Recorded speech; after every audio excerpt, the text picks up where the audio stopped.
Episode 162। और क्या हाल चाल, सब बढ़िया। तो बिना किसी देरी के शुरू करते हैं। तो जैसे कि आप लोगों ने पिछले एपिसोड में देखा था कि जो हमारा जॉन था ना, वो एबल आइस किंग को डेमन एम्परर की सहायता से उनके ही स्पेस में हराकर भगा देता है। साथ ही साथ हमारा जॉन चलता है तो जो डेमन एम्परर है ना, उनका जो आत्मा है ना, उनके इनहेरिटेंस भी हमारा जान हासिल कर लेता है। हालांकि हमारे जान सारे के सारे ब्लड इनहेरिटेंस को अपने पास नहीं रखता, सिर्फ 2-3 बूंद ही अपने लिए इस्तेमाल करता है और बाकी के सारी की सारी बूंदें स्टोर कर लेता है ताकि और लोगों को भी पावर बढ़ाई जा सके। अब इतने में बाहर का सीन बताया जाता है जहाँ पर जो एबल आइस किंग है ना, वो हमारे जान के बाहर वाले ग्रुप पर हमला कर देता है। लेकिन बाहर वाला ग्रुप चलता है तो हमारे जान ने उन्हें एक स्क्रॉल दिया था, तो उस स्क्रॉल की सहायता से वो फिलहाल के लिए एक अलग डायमेंशन में या बोला जाए तो अलग पोर्टल के अंदर चले जाते हैं कुछ समय के लिए। और अब आगे अब जैसे ही एबल आइस किंग ये देखता है कि बाहर वाले लोग भी उससे बचकर भाग चुके हैं या फिर बोला जाए तो कहीं पर छुप चुके हैं, तो वो बहुत ही ज्यादा गुस्सा हो जाता है, क्योंकि एक हार तो उससे झेली नहीं जा रही थी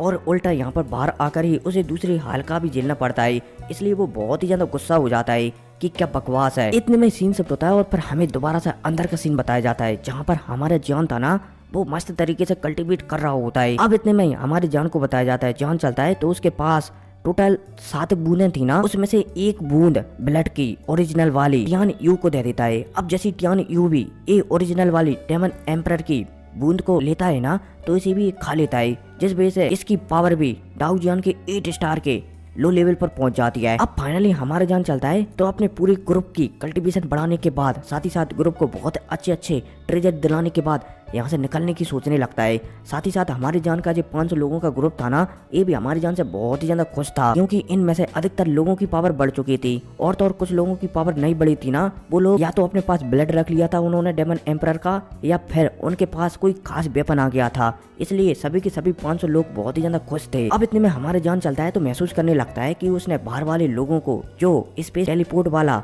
स्क्रॉल दिया था ना, उसका इस्तेमाल हो चुका है और शायद वो एक अलग स्पेस में है और उस स्पेस में भी वो जूझ रहे हैं और वो स्पेस ज्यादा देर तक नहीं टिक सकता, इसलिए उन्हें जल्द से जल्द जाकर बाहर वाले लोगों को बचाना होगा। अब जैसे ही हमारे जान 500 लोगों से कहता है ना, तो 500 के 500 लोग चलते हैं तो जान की बात मानकर तेजी से जो डेमन एम्परर का स्पेस है ना, इससे बाहर निकलने लगते हैं। अब इसी के साथ सीन सब होता है और पर हमें बाहर का सीन बताया जाता है जहाँ पर हमारे जान का ग्रुप था ना, वो एबल रेस के बंदों से जूझ रहा था और एबल रेस के बंदे लगातार उन पर हमला करते जा रहे थे। हालांकि हमारे जान का ग्रुप था ना, बोला जाए तो बाहर वाला ग्रुप था ना, इसमें एक पावरफुल बंदा था और इस बंदे का नाम था जुआन यू और ये भी एक जर्नली था। और इसी बंदे को हमारे जान ने वो स्पेस वाला फॉर्मेशन दिया था और उसी स्पेस वाले फॉर्मेशन की वजह से ये बंदा अभी तक अपने पूरे के पूरे ग्रुप को एकदम सही सलामत रखा हुआ था। लेकिन अब जुआन यू समझ जाता है कि अगर ऐसा ही चलता रहा ना, तो जो बाहर एबलवेस के लोग हैं ना, वो यहाँ पर अंदर आ जाएंगे और उन सभी को मार डालेंगे। इसलिए जुआन यू चलता है तो सभी से माफी मांगने लगता है कि मुझसे जितना बना ना, मैंने तुम सभी को सुरक्षित रखा, लेकिन अब शायद हम सभी के सभी मरने वाले हैं, इसलिए अब हमें अंतिम सांस तक फाइट करनी होगी और हमारा जो 10,000 क्लैन है ना, उसकी नाक कटने से बचानी होगी, चाहे अपने आप को सेक्रीफाइस करना पड़ा। अब जैसे जुआन यू ये कहता है ना, तो वहाँ के भी यहाँ पर जितने भी बंदे थे ना, जो कि 10,000 पवेलियन से आए थे, वो हमें से रिला देते हैं कि ठीक है, हम मरने के लिए तैयार हैं, लेकिन हमारे पवेलियन की नाक नहीं कटना चाहिए। अब जुआन यू चलता है तो वो भी और भी तेजी से उन पर, बोले जाए तो इस स्पेस के अंदर जो भी बंदे आ रहे थे ना, उन पर तेजी से हमला करने लगता है, लगे तेरी। लेकिन इतने में जो जुआन यू था ना, उसे महसूस हो जाता है कि अब ये स्पेस टूटने वाला है और तो और ये स्पेस टूट भी जाता है। अब जैसे ये स्पेस टूटता है ना, तो हमें एबल लिंसू को बताया जाता है, जो कि एबल आइस किंग है ना, उसका नंबर 1 वाला बॉडी गार्ड था, बोले जाए तो सबसे पावरफुल बॉडी गार्ड था। अब एबल लिंसू चलता है तो एक पावरफुल अटैक जो हमारे जान का ग्रुप है ना, जुआन यू संभाल रहा है जिस ग्रुप को, उसी ग्रुप पर एक पावरफुल हमला कर देता है और जो जुआन यू है ना, उसके ग्रुप में लगभग 10,000 लोग हैं और यहाँ पर जो एबल आइस किंग है ना, वो यहाँ पर टोटल 1 लाख लोगों को लेकर आया है, ताकि सभी के सभी डेमन वुल्फ की ओर से जितने भी बंदे आए हैं ना, बोले जाए तो 10,000 पवेलियन से जितने भी बंदे आए हैं ना, उन्हें खत्म किया जा सके। अब जैसे ही जुआन यू ये देखता है कि स्पेस टेलीपोर्ट वाला फॉर्मेशन टूट चुका है, तो वो समझ जाता है कि अब शायद वो मारे जाएंगे। अब जो पॉइजन वाला अटैक जो कि लिंसू ने किया था जुआन यू वाले ग्रुप से टकराने वाला होता है, तभी आसमान में अचानक होली फ्लेम प्रकट हो जाती हैं और यहाँ पर जुआन यू पर जो भी अटैक आ रहे थे ना, वो पलक झपकती नलीफाई हो जाती हैं, बोले जाए तो डिस्ट्रॉय हो जाते हैं। इतने में अब हमारे जान को बताया जाता है जो कि यहाँ पर प्रकट हो जाता है। अब जैसे हमारे जान प्रकट होता है ना, तो उसके साथ जान यू और बाकी के 500 लोग भी प्रकट हो जाते हैं अब जैसे ही जुआन यू ये दिखता है कि दोबारा से जियान का ग्रुप यहाँ पर आ चुका है तो वो बहुत ही ज्यादा खुश हो जाता है। अब इतने में हमें दो साइडों का सीन बताया जाता है। एक साइड तो था हमारे जियान का ग्रुप और दूसरी साइड था एबल आइस किंग का ग्रुप। और जो एबल आइस किंग का ग्रुप था ना उसमें टोटल 7 गार्ड थे एबल आइस किंग के। और जो 7 गार्ड थे ना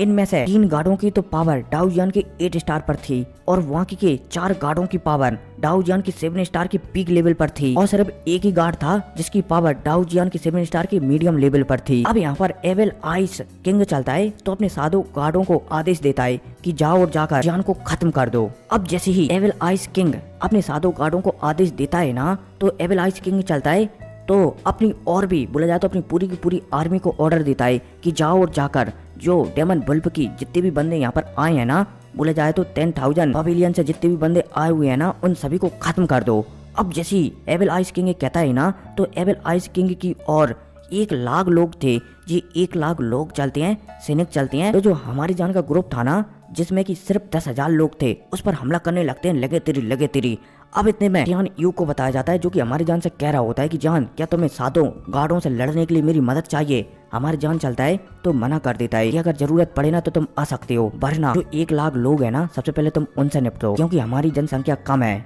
अब जैसे ही टियान यू हमारी जान की बात सुनता है ना तो वो समझ जाता है कि जान वही चीज को कहता है जिस चीज को वो कर सकता है। इसलिए टियान यू चलता है तो 7 गार्डों को हमारी जान के ऊपर ही छोड़ देता है और यहाँ पर जो 1 लाख लोग है ना उनमें से 10,000 लोगों को संभालने लगता है क्योंकि अब टियान यू की पावर डाउ जियान के 8 स्टार के लो लेवल पर आ चुकी है। इसलिए वो बहुत ही आसानी से 20,000 एबल क्रेचरों को संभाल सकता है। और इसके अलावा हमारी जान का ग्रुप है ना उसमें 8 जर्नल भी हैं तो वो चलते हैं तो वो 5-5, 6-6 हजार लोगों को संभाल लेते हैं। इसके अलावा हमारी जान के ग्रुप में 20 कमांडर भी हैं तो वो चलते हैं तो 2-2, 4-4, 6-6 हजार लोगों को वो भी संभाल लेते हैं। अब यहाँ पर चारों तरफ फाइट चल जाती है लगे तेरी। इतने में अब हमारी जान को बताया जाता है जिसके सामने 7 एक साथ कमांडर आकर खड़े हो जाते हैं। हमारा जान चलता है तो वो भी एकदम कमांडर से बोले जाए तो सामने वाले गार्डों से लड़ने के लिए तैयार हो जाता है। अब इतने में एक गार्ड चलता है जो कि डाउ जियान की 7 स्टार पर था वो सीधा हमारी जान के ऊपर हमला कर देता है। अब जब हमारे जान सामने वाले गार्ड को अपने ऊपर हमला करता हुआ देखता है ना तो जान चलता है तो अपनी तलवार से एक ही अटैक में सामने वाले गार्ड को निपटा देता है।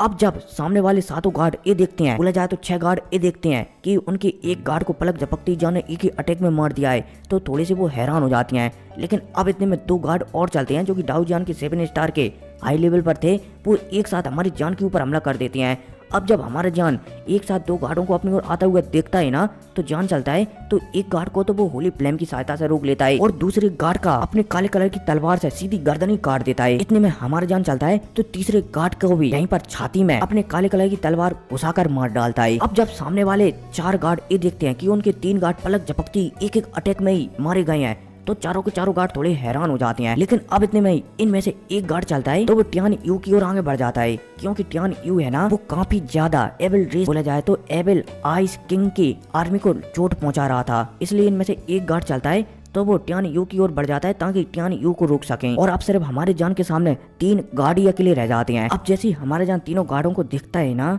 तो वो समझ जाता है कि तीनों गार्डों की पावर डाउ जियान के 8 स्टार पर है इसलिए इनसे निपटना इतना आसान नहीं होने वाला। इसलिए जान चलता है तो सबसे पहले जो उसकी डिफेंस वाली होली फ्लेम है ना पता नहीं कौन सी होली फ्लेम शायद अकीरा होली फ्लेम होगी। अकीरा होली फ्लेम है ना उससे एक R1 बना लेता है और अपने शरीर पर चढ़ा लेता है। इसके बाद हमारे जान चलता है तो अपने इमोर्टल फायर को एक्टिवेट कर देता है बोला जाए तो अपने फाइटिंग स्पिरिट को भी एक्टिवेट कर देता है क्योंकि इमोर्टल फायर है एक प्रकार का ठीक है। अब इसके बाद हमारा जान चलता है तो उसके पास जो होली फ्लेम है ना उसे भी एकदम फुल पावर पर रिलीज कर देता है ताकि सामने वाले बंदों से अच्छी तरीके से फाइट की जा सके। इसके अलावा हमारे जान चलता है तो हमारे जान के पास जो गोल्डन ड्रैगन की टेक्निक है ना ड्रैगन वाली उसका फर्स्ट लेवल भी एक्टिवेट कर देता है जिस वजह से हमारे जान की जो बॉडी है ना वो एकदम पूरी तरह से मजबूत हो जाती है। अब हमारा जान चलता है तो अपनी तलवार को हाथ में लेकर और दूसरे हाथ में होली फ्लेम जलाकर तीनों से फाइट करने लगता है लगे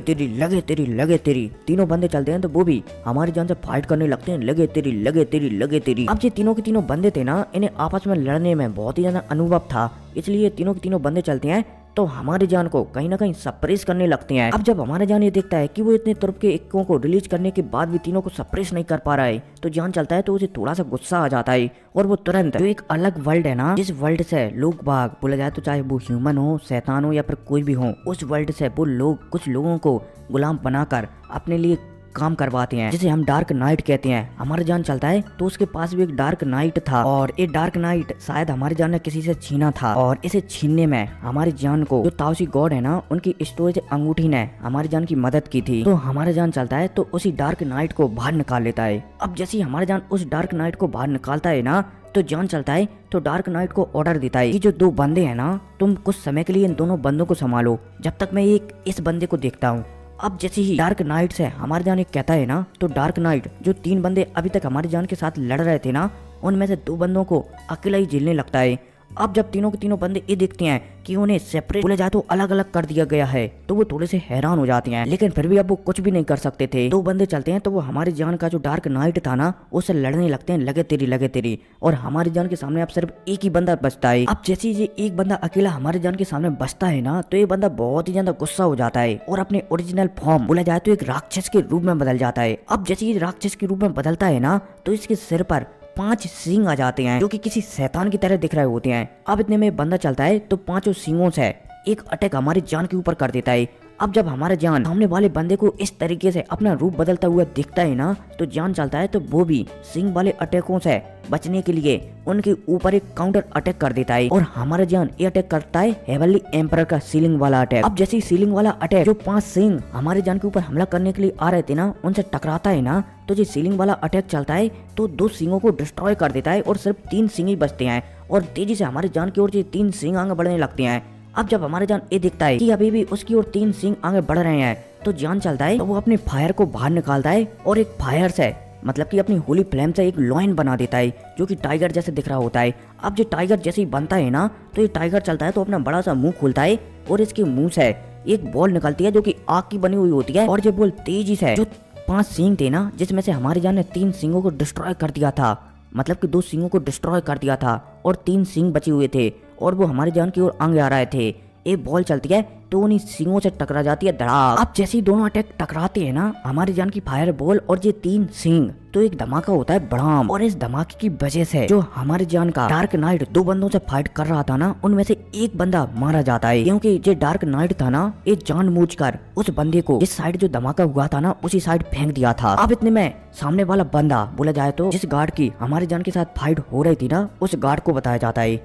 अब जब ये गार्ड देखता है कि जान ने उसके सिंग वाले अटैक को नलीफाई कर दिया है और अभी तक जान का लॉइन एकदम सही सलामत है तो ये बंदा चलता है तो अब ये सबसे पावरफुल हट है बोला जाए तो पहले से ये बंदा एक जानवर के रूप में बदल चुका था। अब ये बंदा चलता है तो अभी तक इसने सींगों से हमला किया था लेकिन अब इस बार चलता है तो ये बोला जाए तो इसके शरीर पर 2 पंख थे, इन दोनों पंखों से ये हमला कर देता है और तो और ये हमला करता है ना ये एक प्रकार का विंड वाला हमला होता है बोला जाए तो हवा वाला हमला, इसलिए ये बहुत ही तेजी से हमारी जान की ओर आगे आने लगता है। अब जब हमारा जान सामने वाले बंदे को ऐसा हमला करता हुआ दिखता है ना तो जान चलता है तो वो भी जो उसने शेर बोले जाए तो लॉइन बनाया था ना उसमें थोड़ी सी और अपनी होली फ्लेम को मिक्स करता है जिस वजह से हमारी जान का जो शेर है ना वो भी चमकने लगता है। अब इतने में ये शेर चलता है तो तेजी से जो 2 पंख आ रहे थे ना उसकी ओर उनकी ओर ही आगे बढ़ने लगता है। अब जैसे ही हमारा जान का शेर और सामने वाले गार्ड जो कि जानवर के रूप में बदल चुका था और उसने 2 पंखों से हमारी जान के ऊपर हमला किया था वो दोनों पंख शेर से आपस में टकराते हैं ना तो एक धमाका होता है भड़ाम और चारों तरफ शक्तियों की विभेद फैल जाती हैं और तो और धमाके होने से ठीक पहले हमारी जान का जो डार्क नाइट गार्ड था ना वो 2 बंदों से लड़ रहा था ना जैसे कि पिछले हमले में उसने एक बंदे को हमारी जान के अटैक के बीच में फेंक दिया था, वो बंदा मारा गया था। इसी प्रकार जो नाइट चलता है तो दूसरे बंदे को भी इसी अटैक के बीच में फेंक देता है जिस वजह से दूसरा बंदा चलता है तो ये भी मारा जाता है। हालांकि ये आधा अधूरा ही मरता है इसलिए हमारे जान चलता है तो इस बंदे पर भी एक सोल अटैक का इस्तेमाल कर देता है जिस वजह से ये बंदा चलता है तो ये बंदा भी मारा जाता है। अब इतने में हमें उसी बंदे को बताया जाता है जो कि हमारी जान से लड़ रहा होता है। अब जैसे ये बंदा ये देखता है कि जान ने उसके पंख वाले अटैक को भी डिस्ट्रॉय कर दिया है तो ये थोड़ा सा हैरान हो जाता है। और तो और जब हमारी जान का लॉइन और पंख वाला अटैक टकराया था ना तो इनसे एक वेव निकली थी जिस वजह से यहाँ पर चारों तरफ शक्तियों की वेव फैल गई थी। इसलिए जो जानवर था ना ये और भी ज्यादा कंफ्यूज हो गया था कि जान मारा गया या फिर नहीं। लेकिन जब ये देखता है कि जान ने उसके अटैक को नैलिफाई कर दिया है। तो ये बंदा पीछे हटने ही वाला होता है, तभी हमारा जान अचानक इसके सामने प्रकट होता है और उसे यहीं पर एक ही अटैक में मार डालता है, क्योंकि इसने कुछ समय पहले एक साथ दो पावरफुल अटैक किए थे, इसलिए इसकी एनर्जी बहुत ही कम हो गई थी, इसलिए हमारे जान के जो एक ही अटैक में मारा जाता है। अब जैसे ही हमारा जान इसे भी मारता है ना, तो हमारा जान टियान यू की ओर देखने लगता है, जिसके पास एक बॉडीगार्ड लड़ने के लिए गया था। टियान यू चलता है तो वो भी जो एबल आइस किंग का बॉडीगार्ड था ना, उसे भी टियान यू खत्म कर दिया था। अब जैसे ही एबल आइस किंग ये दिखता है कि उसके साथों के साथों बॉडी गार्डों को जान ने अकेले ही खत्म कर दिया है, तो वो बहुत ही ज्यादा गुस्सा हो जाता है कि क्या बकवास है, इस बंदे ने तो मेरे पूरे के पूरे डेमन आइस क्लैन के नीम को हिलाकर रख दिया है। अगर ऐसा ही चलता रहा ना, तो मेरी डेमन आइस क्लैन की नीम बहुत ही ज्यादा कमजोर हो जाएगी। वैसे भी मेरे 60 गार्डों की मरने की वजह से मेरे डेमन आइस क्लैन की नीम बहुत ही ज्यादा कमजोर हो चुकी है। ऐसा लगता है कि इस लड़के को मुझे ही मारना पड़ेगा। अब भाई साहब जैसे डेमन आइस किंग या फिर बोला जाए तो एबल आइस किंग ये सोचता है ना, तो ये सीधा आकर हमारे जान के सामने खड़ा हो जाता है। हालांकि एबल आइस किंग की ओर से और भी गुचड़ बुड्ढे थे जो कि एबल आइस किंग को मना करते हैं कि लीडर आप लड़ने के लिए न जाएं, जब तक हम जिंदा हैं आपको लड़ने की कोई भी जरूरत नहीं है। लेकिन एबल आइस किंग के समझाने पर कि तुम्हें क्या लगता है कि सामने वाले बंदे से तुम जीत सकते हो, उसने अकेले ही मेरे एक साथ 7 बॉडी गार्डों को हरा दिया है, तो क्या लगता है कि तुम मेरे बॉडी गार्ड से ज्यादा पावरफुल हो। अब भाई साहब एबल आइस किंग की ऐसी बातें सुनकर जो एबल आइस किंग के बुड्ढे वगैरह है ना, ये भी एकदम शांत पड़ जाते हैं, क्योंकि ये बुड्ढे बहुत ही अच्छी तरीके से जानते हैं कि सामने वाले बंदे के पास एक होली फ्लेम है, इसके अलावा ये पावरफुल भी है, इसके अलावा इसके पास फाइटिंग स्पिरिट सोल भी है, इसके अलावा इसके पास नाइट गार्ड भी है, इसलिए उनका लड़ना इस बंदे से बिल्कुल भी असंभव है। इसलिए ये बुड्ढे वगैरह चलते हैं तो एकदम शांत पड़ जाती हैं। अब इतने में एबल आइस किंग चलता है तो हमारे जान के सामने आकर खड़ा हो जाता है। अब जैसे ही हमारा जान एबल आइस किंग को दिखता है ना, तो वो देखकर एबल आइस किंग से कहने लगता है कि तो फाइनली तुम मेरे सामने आ ही गए। मैं आज देखना चाहूंगा कि जो एबल आइस किंग है, जिन्होंने इस दुनिया में इतना खौफ बना कर रखा है, वो आखिरकार कितने ज्यादा पावरफुल हैं। अब जैसे हमारे जाने कहता है ना, तो एबल आइस किंग भी थोड़ा सा गुस्सा हो जाता है, लेकिन वो जानता है कि सामने वाला बंदा जो भी कह रहा है ना, वो इस लायक है कि वो ये कह सके। इसलिए एबल आइस किंग गुस्सा होता हुए भी हमारी जान से कुछ भी नहीं कहता, बल्कि एबल आइस किंग चलता है तो अपनी ओरिजिनल पावर को रिलीज कर देता है। अब जैसे एबल आइस किंग अपनी पावर को रिलीज करता है ना, तो नीचे जितने भी लोगों में फाइट चल रही थी ना, सारे के सारे लोग अपनी शक्तियों को कम होता हुआ महसूस करने लगते हैं, क्योंकि एबल आइस किंग की पावर बहुत ही ज्यादा थी, इसलिए कहीं ना कहीं सभी लोगों की शक्तियां कम होने लगती हैं। अब इतने में हमारी जान को बताया जाता है, क्योंकि एबल आइस किंग के शरीर से शक्तियां निकलता हुआ देख रहा होता है। जान समझ जाता है कि अभी तक उसने बोला जाए तो अभी तक उसने जिन लोगों से अभी फाइट किया है ना, ये फाइट सबसे ज्यादा खतरनाक होने वाली है, क्योंकि सामने वाला बंदा ऑलरेडी डाउ जान के 8 स्टार के मीडियम लेवल पर पहुंच चुका है, और अभी तक जिन लोगों से अभी उसने फाइट की है ना, ये उसका सबसे ज्यादा बड़ा गैप है, वो भी 1.5 स्टार का। इसलिए हमारे जान समझ जाता है कि ये फाइट बहुत ही ज्यादा तगड़ी होने वाली है, और अब तक उसने जितनी भी फाइट की है ना, ये फाइट सबसे ज्यादा खतरनाक होने वाली है। अब इतने में हमें एबल आइस किंग को बताया जाता है, जो कि हमारे जान के अंदर से सब चीजों को महसूस कर रहा होता है। वो समझ जाता है कि सामने वाले बंदे के पास एक से ज्यादा होली फ्लेम है, इसके अलावा इसके पास नाइट गार्ड का भी सपोर्ट है, इसके अलावा इसके पास इमोर्टल वर्ल्ड भी है। इसलिए यहाँ पर एबल किंग समझ जाता है, बोला जाए तो एबल आइस किंग समझ जाता है कि सामने वाले बंदे को बिल्कुल भी हल्के में नहीं लिया जा सकता। इसलिए एबल आइस किंग चलता है, तो अब वो भी लड़ने के लिए एकदम तैयार हो जाता है, और इसी तैयारी के साथ एपिसोड खत्म हो जाता है। और हाँ, हालांकि मैं 2 मिनट की वीडियो और बना सकता था, लेकिन फिर वो अच्छा नहीं होता कि बीच में अपन फाइट को छोड़ते, इसलिए अब हम करेंगे इस फाइट को अगली वीडियो में पूरी तरीके से एक्सप्लेन। फिलहाल के लिए आप लोगों को चैनल को सब्सक्राइब कर देना है, ठीक है। और इस वीडियो के साथ 1911 चैप्टर निपट चुके हैं, और अगली वीडियो में सोच रहा हूँ कि थोड़ा सा लॉन्ग बनाया जाए। खैर कोई नहीं, मिलते हैं अगली वीडियो में, टेक केयर, बाय। और हाँ, चैनल को सब्सक्राइब कर देना, और कम्युनिटी पोस्ट में मेरे और भी चैनलों की लिंक है, तो उन्हें जाकर विजिट कर सकते हो, चेकआउट कर सकते हो कि उन पर किस प्रकार का कंटेंट आ रहा है। खैर कोई नहीं, मिलते हैं अगली वीडियो में, टेक केयर, बाय।